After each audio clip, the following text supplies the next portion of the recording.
Welcome to a quick look at the Kamen Figuarts Black, the new version, the real bone version, and oh boy, is there a lot of problems with this. It looks good at first, and it's fortunate that they didn't use too much soft plastic on this.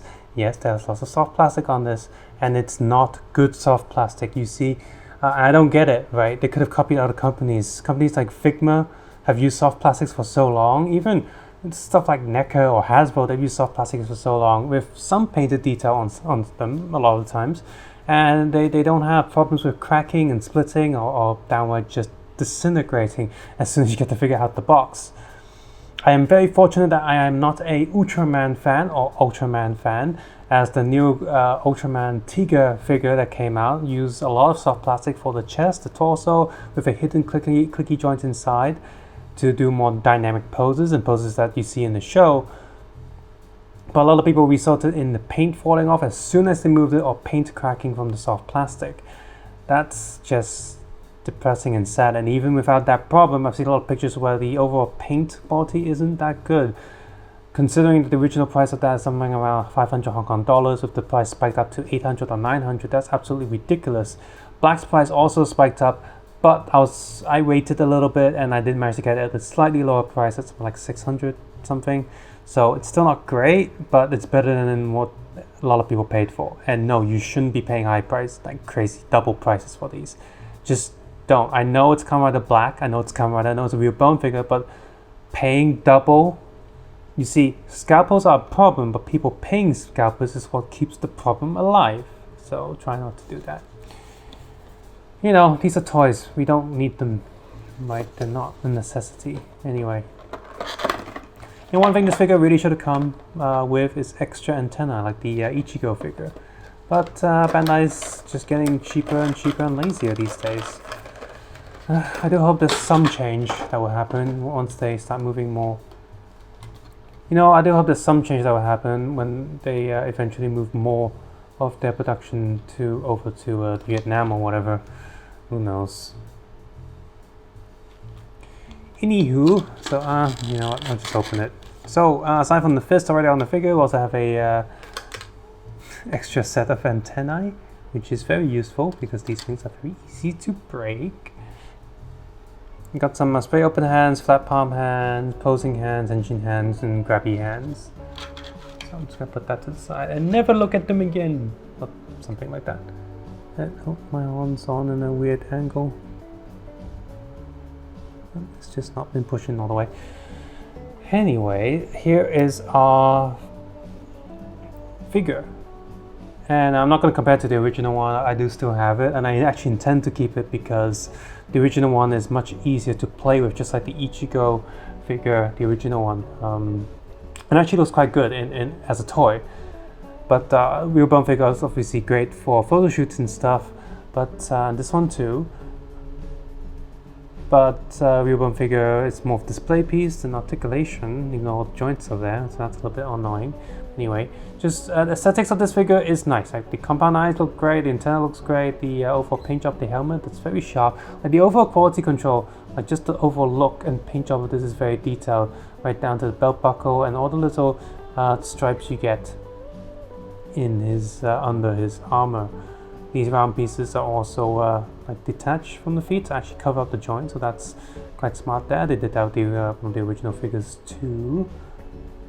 But the biggest gimmicks of this figure is that this part here, the elbow joint, is hidden because they use a rubberized plastic there. The underwear bit is also made out of rubberized plastic. And I'm just going to complain about that first because the belt itself is also attached to the same bit of plastic, which means if I want to put the Deca driver on this, I can't. Come on, Bandai. That's one of the biggest pluses of a lot of these real bone figures and later Rider SH figures is that the belts are their own separate piece, which helps hide joints but also can be removed because they're an individual piece. So I don't know how good you guys can see it, but I'm just going to move his elbow up. Maybe that one's fine, but I do remember I started cracking some of this. There we go. Right, you see, while the rubber piece looks pretty good at hiding joints and stuff, you really shouldn't pull it more than as much as it's willing to stretch. if you're putting any strength or pressure on it, eventually it'll start cracking and splitting. So you really can't do that. This is as far as the arm will go. Any more than that and you start to break this plastic. But otherwise a lot of the actual joint is indeed hidden, so that's good. So yeah, mine's fortunate, I guess, and a lot of people's were not. A lot of cracking and disintegrating with some of them, so I guess I got lucky. Shadow Moon's also going to have a lot of this plastic, so if you do get Shadow Moon and you do open it up, when you start posing him, just be careful and don't overdo it. Articulation is really good on this, but overall, so back, forward, sideways, sideways. I mean, his base body is a very simple, basic humanoid shape, so it needs to be good. These shoulder pads actually have a peg inside that's just attached right above on the rubber, so be careful of that also. Upper shoulder movement, rotation here. That goes around the rubber, so also be careful of that, I guess. Double elbow joint, but doesn't go all the way. There's no hinge there like some of the old figure for extra rotation. Fist is on the ball peg and swivel. Tummy goes forward, back, sideways. This is really good. Very smooth movement. And the legs also go quite good. Double knee joint, foot forward, back, toe joint, and boot pattern at the bottom. So, knee pad comes off quite easily. So just get him in a rider kick pose or whatever. So in terms of articulation, look, and coloring, this figure is very good, and the overall QC, quality control of all of it, is pretty good. It's just that you have to be really careful with that rubber joint. The more complicated they make these things, the easier it is to break them. And I don't know how long this rubber thing will last. That's why I'm keeping the original figure, because that's all made out of hard plastic. But I don't know how you're supposed to keep this as long as you can. Figma, again, doesn't have a problem with their soft plastic. It does seem to last quite well, a long time and stuff. So hopefully this will last as well. If you like Kamen Rider Black, unfortunately this figure, the price is just absolutely insane on the market right now. Even though it shouldn't be. Even though Bandai, I think, is actually releasing, I mean, they release more than one batch of these. It's so unfortunate. Right down to, it didn't help that the actor, as a meme, said you should buy 2 of these, and so some people actually did that. They're like, oh look, just like you said, I bought 2. Am I a good fan? Please love me. So yeah, please try not to pay scalper price. Honestly, if you just like Black and you like a figure to play around with, the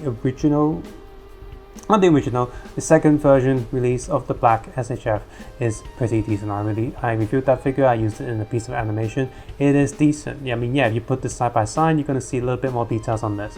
But just something to put on the shelf to display, or just play around with. If you can't afford the scalpers prices, and you shouldn't, just get the old one. This one is, hopefully, just try to get it when the price goes down a little bit, hopefully. Subscribe, suggest, and comment below, guys. Take care, have a nice day. I'll see you guys soon. Bye bye now.